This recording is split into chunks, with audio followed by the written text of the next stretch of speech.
เฮ็ดจักคนก็3 คนบ่ได้มีแบบว่าอันนั้นเลยมีแต่วัยรุ่นเฮาเองเลย แม่น พี่น้องเป็นงานแบบใดนี่ทำอิฐเลยบ่หรือว่า ฮับมาทั้งนอกบ่แม่น งานแรก งานแรกเลยเนาะ โดย แบบบ่ได้มีแบบเคินมาหัวหน้าเนาะ แม่นบ่แม่นคนหน้าเมานํกัน เมานํกันเลยเนาะ โดย เอาซะพี่น้องเอ้ยไปเบิ่งก่อนนะซั่นเนาะ โดย ไปรับชมนํกันพี่น้องเอ้ยเบิ่งก่อนจังไดมื้อนี้เฮ็ดหยังแน่มื้อนี้ ยาแนวก็เก็บเศษ เบิ่งดูพี่น้องเอ้ยหาแนวตำหนิก่อนนะเนาะ โดย หาบอนตำหนิก่อนพี่น้องเอ้ยหยิบได้บ่น้องนี่ได้เนาะ เหยียบเลย มันแข็งแน่เนาะแนวบ่ซั่นพี่น้องเอ้ยเนาะนี่เด้ทางน้องเพิ่นก็ได้เด้อยังครั้งนี้แล้วบ่แล้วครั้งนี้เนาะได้บ่แล้วแต่ว่าในเรื่องเสร็จนี่เฮาเองแม่นบ่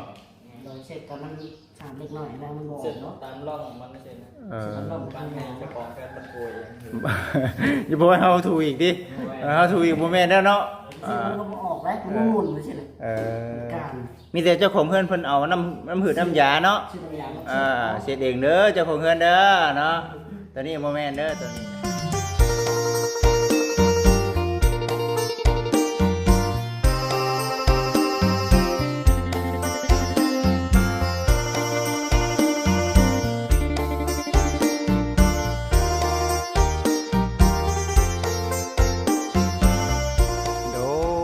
โดยกับทักทายสบายดีกับสบายดีเด้อพ่อแม่พี่น้อง FC ทุกท่านเนาะพ่อกับบ่จิตอุตุมพรคือเก่าอีกเช่นเคยมื้อนี้วันนี้พี่น้องเอ้ยมาอยู่ที่เฮือนหลังใหม่เด้มื้อนี้ก็ได้พี่น้อง เป็นเฮือนไผเด้บ่ได้หาเนาะ FC เพิ่นสิว่านี่แหละพี่น้องเอ้ยเป็นเฮือนน้องๆเพิ่นเนาะมาติดตากะโลบนทางน้องดาวเนาะน้องไทราพากันมารับงานอยู่บางนี้ว่าซั่นมื้อนี้บ่จิตเองก็เลยสิเข้าไปเบิ่งผลงานของทางน้องๆเพิ่นได้พี่น้องเอ้ยเนาะว่าเป็นจังไดโอเคอยู่บ่เนาะพอไปครับงานเองได้ผ่านบ่หั่นนะพี่น้องเอ้ย เอาจังใดก็ได้เนาะพี่น้องเอ้ยนี่แหละก็พอดีว่ามื้อนี้เนาะทางบริษัทเองเดี๋ยวสิมีของมามอบให้กับทางน้องดาวพอดีว่าทางพระผู้ใหญ่เพิ่นฝากเงินมาให้บริษัทจำนวนหนึงพี่น้องเอ้ยเว้าแบบง่ายๆคือว่าสิเอาเนื้อหมูนั่นแหละมาให้กับทางน้องเพิ่นแต่ว่ามื้อนี้บ่ได้ถือมาว่าเมื่อคืนนี้นอนบ้านไม่เท่าพูดแล้วมือใหม่เนาะมือใหม่เดี๋ยวบริษัทเองสิถือมาให้กับน้องเพิ่นวันนี้เดี๋ยวสิเอาเงินให้กับน้องเพิ่นพอได้เฮติดตัวไว้พี่น้องเอ้ยเนาะเป็นเงินของทางผู้ใหญ่เพิ่นนั่นแหละเดี๋ยวสิมาให้กับน้องเพิ่นเด้อเนาะ เด้อพี่น้องเอ้ยเนาะภาษาเนาะเดี๋ยวสิเข้าไปหาทั้งน้องดาวเพิ่นพี่น้องเอ้ยเบิ่งก่อนการงานเพิ่นเป็นแนวใดเนาะจังใดก็ขอขอบคุณทั้งผู้ใหญ่เพิ่นหลายๆเด้อเนาะให้ทางบุตรเองเป็นสะพานบุญให้คุณฮัลโหลคุณพี่น้องเลย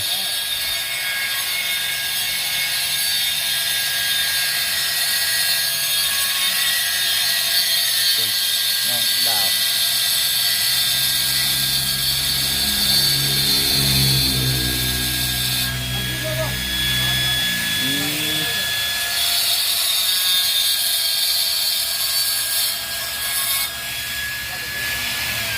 เรียบร้อยเนาะแซนเอาน้องดาวสบายดีเป็นยังไงแล้วบ่มื้อนี้แล้วเนาะเอาเล่งให้แล้วว่าซั่นพี่น้องเอ้ยเบิ่งดูผลงานของวัยรุ่นเฮานี่พี่น้องเอ้ยเป็นจังไดเฮ็ดจักคนก็ 3 คน บ่ได้มีแบบว่าอันนั้นเลยมีแต่วัยรุ่นเฮาเองเลย แม่น พี่น้องเอ้ยเป็นงานแบบใดนี่ทำอิฐเลยบ่หรือว่า ฮับมาทั้งนอกบ่ แม่น งานแรก งานแรกเลยเนาะ โดย แบบบ่ได้มีแบบเคินมาหัวหน้าเนาะ แม่นบ่แม่นคนหน้าเมานํกัน เมาน้ำกันเลยเนาะ โดย เอาสาพี่น้องเอ้ยไปเบิ่งก่อนนะเสร็จเนาะ โดย ไปรับชมน้ำกันพี่น้องเอ้ยเบิ่งก่อนจังไดมื้อนี้เฮ็ดหยังแน่มื้อนี้ ยาแนวก็เก็บเศษ เบิ่ บิ่งดูพี่น้องเอ้ยหาแนวตำหนิก่อนนะเนาะ โอ้ย หาบอลตำหนิก่อนพี่น้องเอ้ยหยิบได้บ่น้องนี่ได้เนาะ เหยียบได้เหยียบเลย มันแข็งแน่เนาะ แม่น มีแต่หยอดยาแนวอย่างเดียวบ่ซั่นพี่น้องโอ้เบิ่งหาบอลก่อนโอ้ตัวกับน้องไซล่าแม่นบ่ แม่น้องเสดาครับทั้งบาวินเพิ่น โอ้ มาเก่ง บ้าวหยังก็ บาวิน บ่บิน เลย โอ้โอเคอยู่ได้นี่เนาะเท่าไรก็ต้องเว้าขออนุญาตนำเพิ่นจ้างเฮา แจ๊ดทั้งหาสิบ เจ็ด150บ่อืมจักเก็ตก็เบิดนี่ 88 88เก็ตหารกันแล้วบัดนี้3คนเนาะ เนาะใครอยู่ได้พอได้อันน่ะเงินให้ถุงให้ไทยไว้ได้พี่น้องเฮ็ดไปเนาะ บ่เสียงเพลงเด้อ เป็นงานเลขว่าซั่นพี่น้องเอ้ยเปิดดู งานแรก เดี๋ยวบ่มีหัวหน้าเนาะเป็นหัวหน้ากระเด้งบัดนี้เนาะเอ้ยเอาสบายดีน้องสบายดีเอ้ยอ้ายว่ามันโอเคได้นี่ได้เนาะโอเคแล้วถือว่ารับงานบ่หาแบบว่าถ้าผู้รักผู้ใหญ่เพิ่นเนาะบ่ถ้าทั้งช่างแก้วก็ได้นี่เพิ่นเฮ็ดเองเลยได้พี่น้องเอ้ย เอางานเองเลย ออกงานเองโอเคอยู่โอ้งามคักเด้อพี่น้องเนาะแต่ว่าตากะโลนี่เพิ่นเลือกเองนี่เนาะเจ้าของเพิ่นเลือกเองได้นี่โอ้จักมือก็นี่เฉพาะติด ที่มือหามืออะไร เฉพาะนี่เนาะเฉพาะเฮือนโอ้กว้างเนาะเฮือนเราเนาะอ๋อ เลย แม่นบ่เลยนี่เนาะเฮือนเราคือเฮ็ดชั้นนี่เนาะหลายชั้นแท้นี่โอ้นี่เด้อันนี้เฮ็ดได้นี่เพิ่นบ่ได้อันนั้นบ่ เป็นดิอีกกิโลเลย ติดคือกันบ่อ๋อ ก็ว่าสิเก็บให้มันแล้วแล้วนี่ เป็นเห็นแล้วเนาะมานี่ให้เราโอ้อย่าแนวอีกปั่นกันนี่เนาะปั่นกันเฮ็ดนี่เนาะ เอาว่าอย่าแนวเดี๋ยวอะไรเก็บเส้น ประมาณนั้นบ่หลายเลย แบ่งกันเนาะโอ้ขอท่าพี่น้องเอ้ยครั้งแรกคุณอันนี้คืออยู่ในขอบๆนี่คือเฮ็ดมานี่เนาะแต่ว่าส่วนอันน่ะเป็นเต็มแผ่นนี่คือแข็งไปแล้ว วันนี้ แข็งไปแล้วพี่น้องเอ้ยโอ้คักถือว่าโอเคได้พี่น้องเอ้ยเนาะคักแล้วน้องๆเพิ่นเฮ็ดนี่ถือว่าสุดยอดแล้วพี่น้องเอ้ยเนาะถือว่าโอเคจังพ่อจังว่าอยู่เฮือนปิดประตูตะม่อมอยู่บ่มีไผอยู่เฮือนเนาะบ่มีไผแล้วช่วงนี้พี่น้องเอ้ยไปก็เงียบเงา เลย เงียบแล้วอยู่ทาง กะออกก็ให้เบิด น้องถือท่องกับพี่เดี๋ยวสิไปเบิ่งทางนั้นอีกเนาะ กำลังสิเปิดร้าน กำลังสิเปิดห้านอีก เลยมืดจะมันไปไปซื้อเครื่องซื้อของอยู่ สิไปอุดหนุนเพิ่นอยู่ดอกพี่น้องเอ้ยเนาะ นั่งเช้าเมื่อยอยู่นั่งกินน้ำของโคก อันนั้นนะบ่กินได้ข้าวเที่ยงกินแล้ว ยัง ข้าวเที่ยงยังบ่ได้กินเนาะ เปลี่ยน ตัวโอเคอยู่ได้ล่ะพากันมารับงานอยู่ข้างนอกเนาะเฉพาะเพิ่นจะเงียบเบิดบ้านในเนาะ บ้านในเงียบไปเลยมาเมากันอยู่พี่น้องเอ้ยโอ้เนาะคักอยู่ได้ล่ะพี่น้องโอเคคักอยู่อันนี้เป็นสีเพื่อนสีแดงบ่สีแดงอย่าแนวเพิ่น เอากับกิโลเลย เฮ็ดให้มันเข้ากับตากะโลเพิ่นจบจากนี้ก็ถือว่าได้แล้วเงินเนาะ เฮ็ดให้มันงามๆได้บ่ จะเจอบุตรไรคนจ้างมาได้แพ้ให้กับเราเต็มที่แล้วเพราะว่าคนอยู่ใกล้กันอีกอ ค ย่าน ง สนใจ ที่หนึ่งจัดหนึ่งจุด15 เก็ดหนึงเห็นบ่โอ้ 80 มันบ่คือเก่าเด้เนาะก็ถือว่าเว้าขออนุญาตนำยังอยากถึกอยู่เนาะ ถึงสุดแต่หา ถึกสุดเด้อ คือเห็นเนาะคือเห็นคนเฮือนใกล้ คนก็ต่างขอ ต่างคอบ่ เพื่อนใกล้โน่นตลาด น่ะติดกันเลย นี่เนาะตัวหน้าบ้านนี่ว่าซั่นแต่ข้าวจังน้อยยังเพิ่นยังเห็นนั่นน่ะอาบน้ำแก้เปื่อยเล่นไปตามมันหนทางอยู่ก็ได้ขอน้ำลูกน้ำหลานว่าซั่น ใส่กันอยู่ เคยอาศัยไฟเพิ่งกันเนาะ จะกี้บุรีเขาพี่น้ำกับขอรับเพื่อนยืมเพื่อนคนใกล้ แม่นอยู่เนาะเอาซั่นนี่มีแต่ว่าซอยกันไป ถ้าหากว่าเป็นการเป็นงานจัดเจือเฮาก็สิเอาชมมนาแฮงเฮาได้เนาะ โดย ชมแฮงเฮาก็คือเว้าเนี่ยแบ่งกัน3คนมันก็สมน้ำจิตน้ำใจให้ได้พี่น้องเอ้ยมันก็ได้อยู่แต่ว่าได้บ่หลายอย่างมันงานเลขเฮานำแน่แต่มันก็คักอยู่ได้ล่ะมันก็งามอยู่ มันก็งามอยู่มันเป็นงานเลขกันของการฮับไปชื่อดอกพี่น้องเอ้ยแต่ว่าคือเฮาบัดเฮาเคยเฮ็ดมาแล้วเนาะมันก็ธรรมดามันบ่แม่นว่างานเลขแบบลงมือเฮ็ดทำบิดเลยได้เนาะมันบ่แม่นแนวนั้นบ่ซั่นพี่น้องเอ้ย งานแรกแบบห้ามออกข้างนอก งานเลขครับออกข้างนอกก็ชื่อแต่ว่าคือเฮาเคย เฮ็ดแบบเรียน เคยเฮ็ดให้เราเองแม่นเคยเฮ็ด คนอื่นเขาเฮ็ดแต่ก็ตามใจสร้างนี่ตามใจเจ้าของเพื่อนนั่น ยากได้ แม่นอยู่ คนตีเอาได้เดี๋ยวได้ก็ได้ เอาแบบนี้เด้อติแม่นอยู่ ใส่เพื่อนเป็นลูกน้องเนาะแต่ก็เฮ็ดนะ แม่นเฮ็ดให้เพิ่นคักโอ้คักเลยว่าซั่นบ่หาบอกอีกว่าซั่นนะตัวใดมันเฮาคิดว่ามันควรสิเป็นแนวนี้นะมันควรสิเป็นแนวนี้นี่คือเฮ็ดไปโลดนั่นน่ะบ่หาเรื่องที่ก็เรื่องที่เจ้าของบ้านเพิ่นบ่จักได้เรื่องที่ได้เนาะบางอย่างเจ้าของบ้านเพิ่นบ่จักได้มีแต่เฮาเฮ็ดให้มันโอเคโลดเฮ็ดให้มันงามโลดว่าซั่นน่ะนะพี่น้องเอ้ยแต่ในอนาคตต่อไปเพิ่นสิว่าจังไดก็แล้วแต่เพิ่นตัวนี้เนาะ คนมีเงินคนอยู่สกูไม่ได้เลย เนาะปูคือกันหันค่าหันขายก็เด้อทางนั้นก็ได้แคมทางคักได้เดี๋ยวสิไปอัปเดตเบิ่ง นี่บ่สูง น้องวีก็บ่ส่งเพิ่นเนาะน่ะ หลับผู้ใหญ่ไปแล้วซอย เพิ่นสิเป็นเจ้เป็นเฮียแล้วทางนั้นเนาะ คือหลังนั้นเลยที่ว่ายกให้จุเพิ่น จูเพิ่นอยู่หั่นใดอ้าวดีแล้วสันดีแล้วทางพ่อกับแม่อยู่ทางบ้านใหม่เลยเนาะเฮือนใหม่เลย ก็บ่ได้เทมบ่ได้พาดอกเข้ามาอยู่คือเก่า ดีแล้วมีบอลอยู่หลายบอลมันดีแล้วเนาะมื้อนี้มีของขวัญให้ได้มื้อนี้แต่ว่าผู้น่ะอย่าแนวนี่ยันโอ้อุดเด้ออย่าแนวเนาะมื้อนี้ยันบ่ได้มื้อนี้ เป็นหยัง บ่เป็นหยังเนาะ อ้ายเมื่อได้จังกันค่อยปั่นกันในครัวเนาะก็ได้เนาะ ดีเนาะ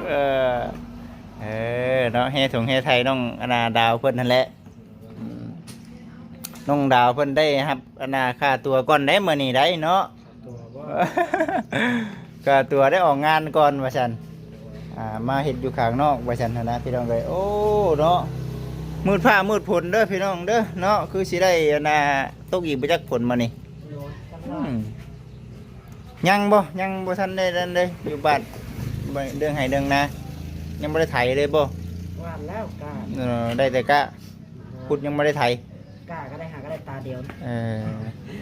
การงานเนาะ อันนี้ไปซื้อ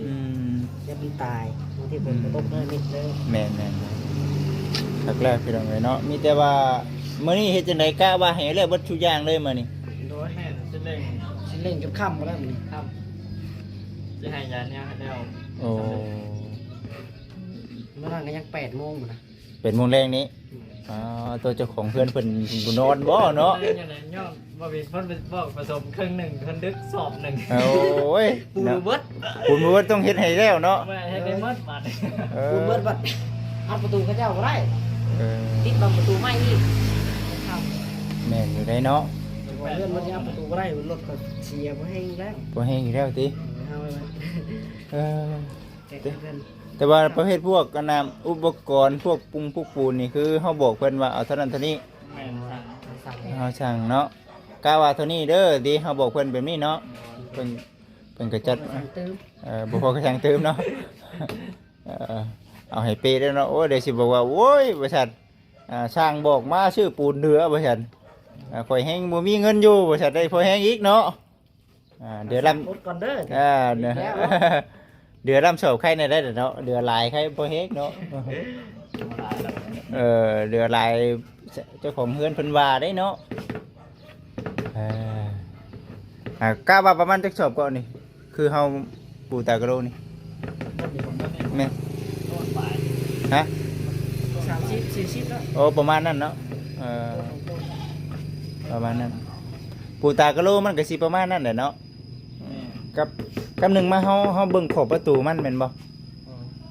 มันสูงมันต่ำแม่นบ่ อันนี้ก็ปรับเพิ่นบาง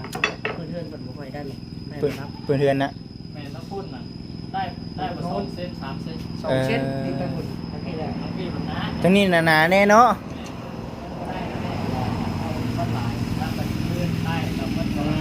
ได้เบิดก็สิเอาประมาณ3เซนได้เบิดเลย อืม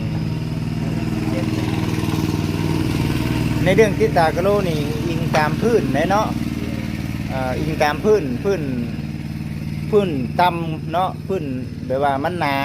ถ้าหนาหลายมันก็สิเปลืองแน่เนาะ บนโน้นบนสูงเล โอ้ ยเอาปาดอันนี้ไว้เด้ เราต้องกะเบิ่งได้สาพี่น้องเอ้ยนี่เนาะหากก็อยากคิดได้เติมหนึงอยู่นี่เนาะขึ้นได้อยู่นี่คำว่าเอาลายบัดยันว่ามันเดือลายเจ้าของเพื่อนนั่นอีกเนาะมันต้องกะให้มันโอเคอยู่ได้เฉพาะในเรื่องการคิดได้เรื่องปูนพี่น้องเอ้ยแต่ประเภทพวกตากะโลได้สะ ชื่อไว้ แล้วเฮาเป็นคนคิดไรบ่คิดไรให้เองได้แม่นบ่โอ้คือในเรื่องตากะโลนี่เฮาเป็นคนคิดไรให้เจ้าของเพื่อนมาซื้อไปซื้อเนาะโอ้นั่นแหละสิพี่น้องเอ้ยเนาะคือเจ้าของเพื่อนนี่เพิ่นก็บ่ฮู้อยู่แล้วเนาะเพิ่นบ่ฮู้อยู่แล้วว่าอยู่ในเพื่อนข่อยอยู่ในประมาณซำนี้นี่มันสิประมาณจักแก๊สเนาะเพิ่นสิคิดได้แบบนี้เพิ่นสิถามแบบนี้แหละตัวนี้เฮาต้องศึกษาไปอีกเนาะมันต้องศึกษาไปอีกนี่ว่าเฮือนอยู่ในระดับนี้มันต้องประมาณจักแผ่นจักแก๊สเอาต้องได้ศึกษากันยาวพี่น้องเอ้ย เนาะงามแล้วพี่น้องเนาะถือว่าโอเคแล้วถือว่าโอเคแล้วงามแล้วปูตากะโลบัดคือว่างามเลยเนาะคือว่าคักรถได้พี่น้องเอ้ยสีนี่ก็ต่างรถได้เห็นบอกคำบ่มีสีก็บ่อยากเป็นหยังเนาะบ่เป็นหยังได้คำว่าเห็นบอกมันก็สีประมาณนี้นี่พี่น้องเอ้ยมันพออยู่รถได้ก็ว่ามีตากะโลนะคำบ่มีนี่คือมันบ่โอเคปานใดเนาะอันนี้คือจะว่าแนวมันบ่ซั่นพี่น้องเอ้ยว่าสีมันก็งามอีกแบบนึงอยู่กับสีนี่เนาะเด้อมื้อนี้น่ะผู้รักผู้ใหญ่เพิ่นฝากเงินมาให้อ้ายให้กับน้องดาว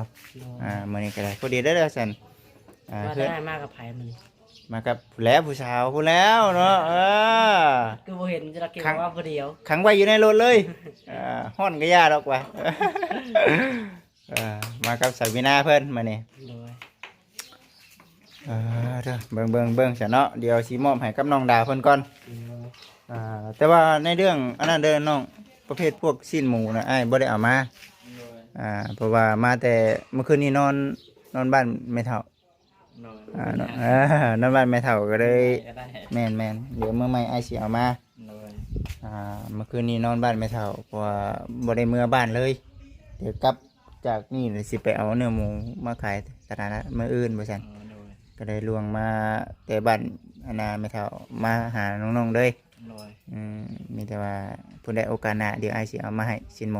1 โลหรอกพี่น้องเลยเบิ่งก่อนซะเนาะเป็นทั้งผู้รักผู้ใหญ่เพิ่นอยู่ทั้งต่างประเทศพุ่นแหละเพิ่นได้ฝากเงินมาให้อ้ายแต่ก็30 ดอลประมาณ6แสนอึบเบิ่งก่อนเด้อพี่น้องเด้อเด้อน้องเด้อเป็นเงินจำนวน6แสนโอเคน้องนับเบิ่งจังว่าให้นับ6แสน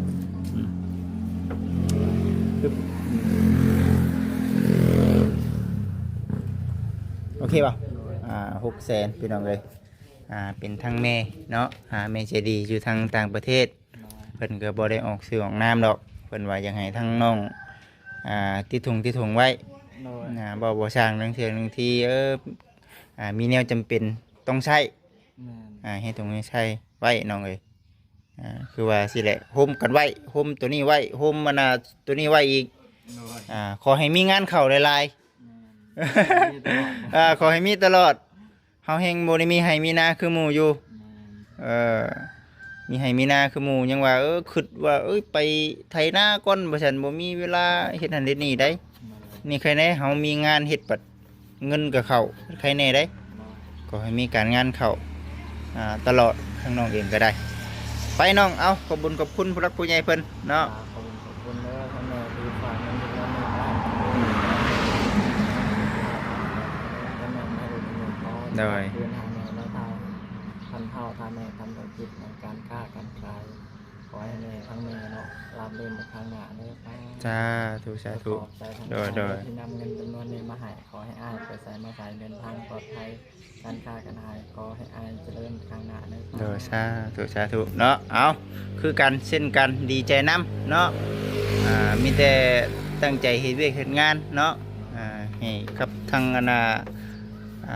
เจ้าของเพื่อนเพิ่นนั่นแหละติดอกติดใจสีไม้ลายมือเนาะของทางช่างให้มันมีลูกค้าติดเพื่อนเฮาหั่นได้เฮ้ยบ่ซั่นคักได้น้องๆเพิ่นเฮ็ดบ่ซั่นน่ะนะเอาเพิ่นนั่นแหละบ่ซั่นใครอยู่ได้เนาะไปสับไปเนาะเก็บไปน้องเอ้ยพุ่นแหละเบิ่งทั้งน้องสะดาบัดนี้ก็ได้พี่น้องเอ้ยเบิ่งก่อนถ้าอย่าแนวบ่ซั่นพี่น้องเอ้ยเนาะนี่เด้ทั้งน้องเพิ่นก็ได้เด้อยังครั้งนี้แล้วบ่แล้วครั้งนี้เนาะได้บ่แล้วแต่ว่าในเรื่องเสร็จนี่เฮาเองแม่นบ่ โดยเสร็จก็มันสามเล็กน้อยแล้วมันบอก เสร็จ เนาะ ตามร่องมันเสร็จ มันต้อง บ้าน ทำ แม่ งาน เจ้าของแฟนมันโกยเอง อย่าบอกว่าเฮาถูกอีกดิเฮาถูกอีกบ่แม่นแล้วเนาะ ซึ่งมันก็บ่ออกแล้วมันหมุนไปใช่ไหมการ มีแต่เจ้าของเฮือนเพิ่นเอาน้ำหืดน้ำยาเนาะ ชื่อตัวอย่าง เฮ็ดเองเด้อเจ้าของเฮือนเด้อเนาะตัวนี้บ่แม่นเด้อตัวนี้ ก็เดี๋ยวว่าเจ้าของก็ได้สร้างถูพื้นให้อีกป๊าตุ๊ มาให้ได้มั้ง คักโพดได้แบบนั้นเนาะแม่นมีแต่ว่าคือเฮาทำความสะอาดเฉพาะอันน่ะอย่างนี้เฮาเองซื่อแต่ว่าประเภทพวกอันน่ะทำความสะอาดถูพื้นนี่คือเจ้าของเพิ่นทำความสะอาดเองพี่น้องเอ้ยโอเคอยู่งามหยิบไปพี่น้องเลยนี่เด้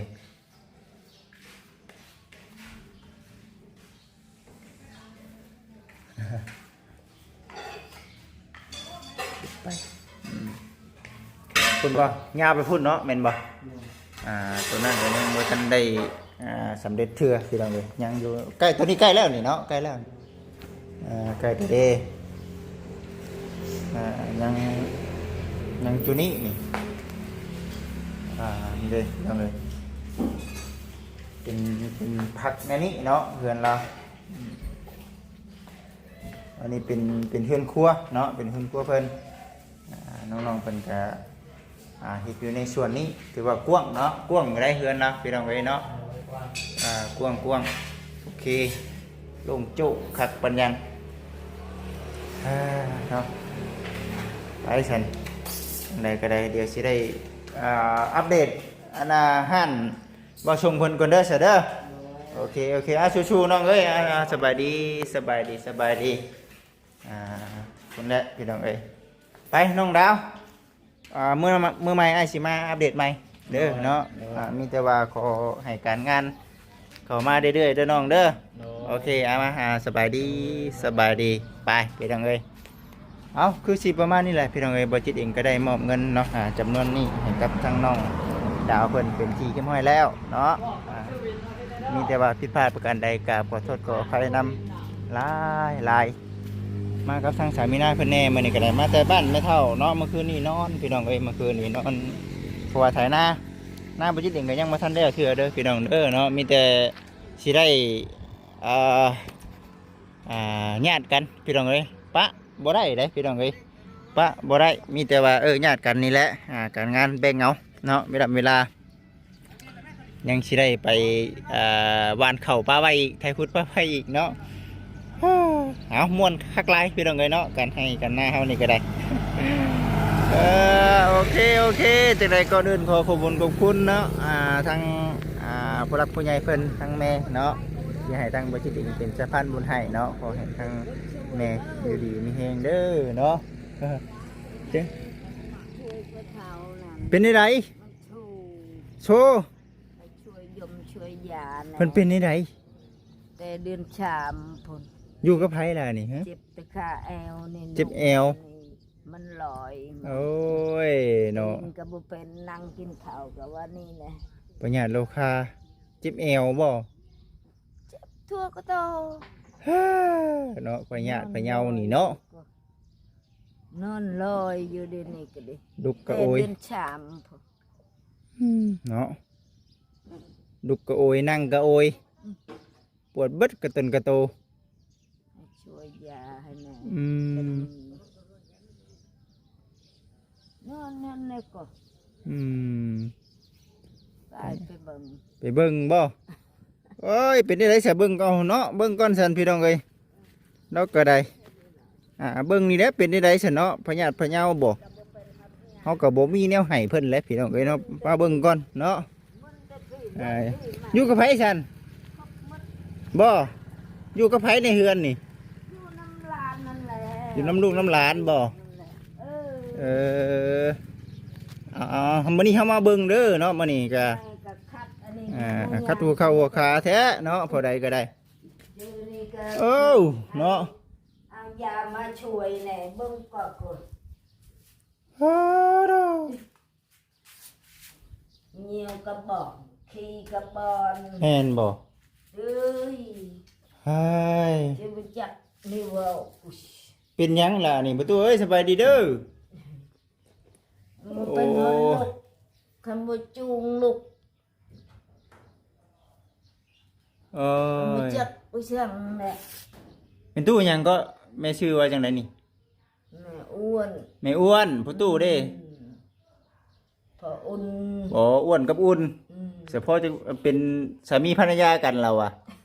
เฉพาะซื้อของกันเนาะ เออ ฮ่า เบิ่งก่อนแต่เดือนสามบ่ เจ็บเป็นเอ็นอุ่น บ่มีคำปัวแล้วเบิ่งแต่ตาซื่อๆวันนี้แหละ ทั้งแต่หูดูแต่ตา เออ โอ้ยเนาะ มีปัวละอยู่ เพิ่นว่าหยังก็อันนี้ไปกวดเบิ่งนะ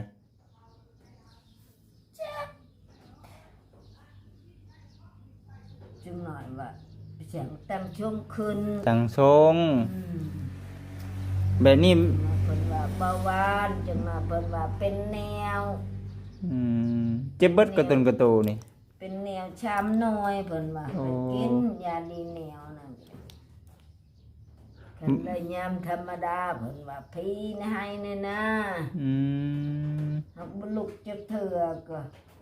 เฮ็ดมาเบิดแล้ว แต่เดินชามเพิ่นวางหันยางไผ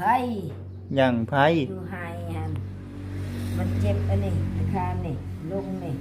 ลงใช่นี่ โอ้ มันน่ะคือพ้นตกแล้วว่ายัวยัว โอ้ ยัวจังนั้นก็ฮ้อนมาวู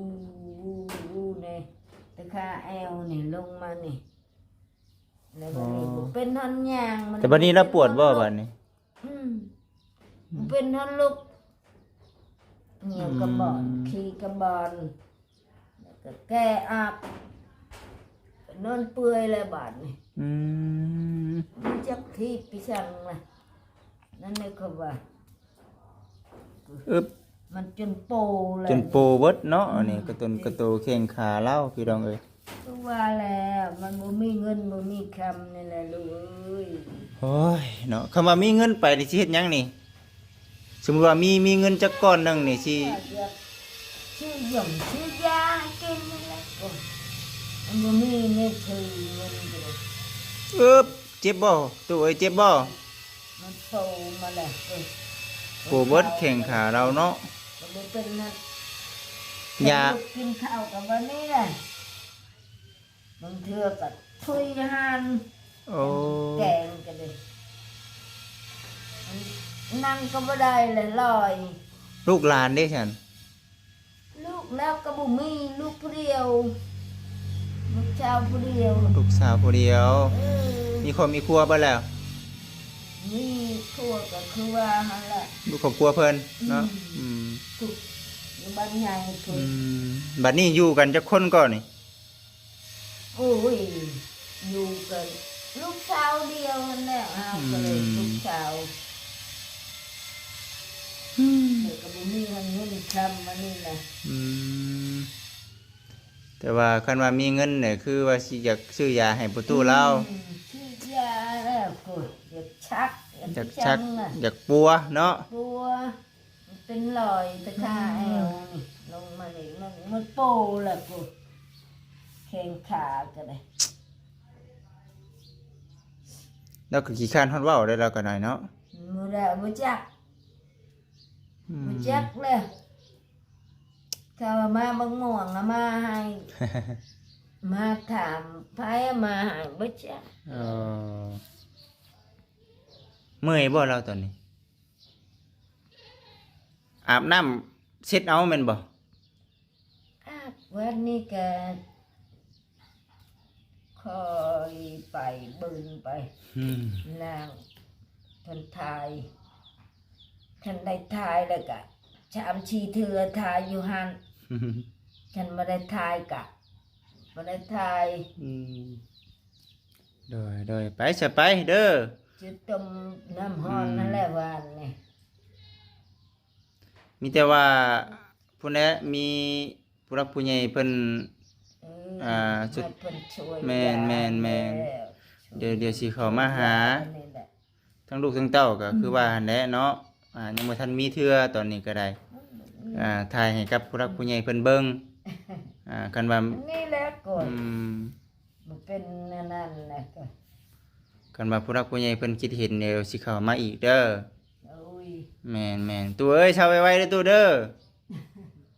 โอ้ยเนาะ ตั้งเทื่อก็แก่แล้วก็อยู่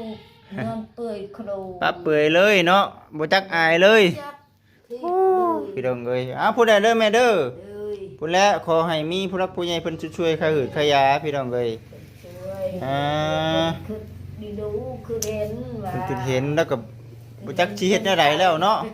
บ่จักความเฮ็ดได้นี่แล้ว บ่จักความเฮ็ดเลยเบิ่งแต่ดูแต่ตา ทั้งแต่หูรู้แต่ตา ชะงกตื่นมาเช้าชะงก โดยเอาไปจิตเองกับจักว่าพี่ดองเอ้ยเนาะอันนี้ก็ได้ปัญญาพะเยาเพิ่นก็ได้เนาะเอาจังไดก็ขอให้มีแต่สิ่งดีๆเข้ามาในชีวิตเพิ่นอันนี้ก็ได้กับทั้งน้องๆเพิ่นน้ำแน่แหละพี่ดองเอ้ยไปซะเนาะอยู่ดีมีแฮงเด้อซั่นเช้าไวๆเอ้ยเอาซั่นสบายดีพี่น้องเอ้ย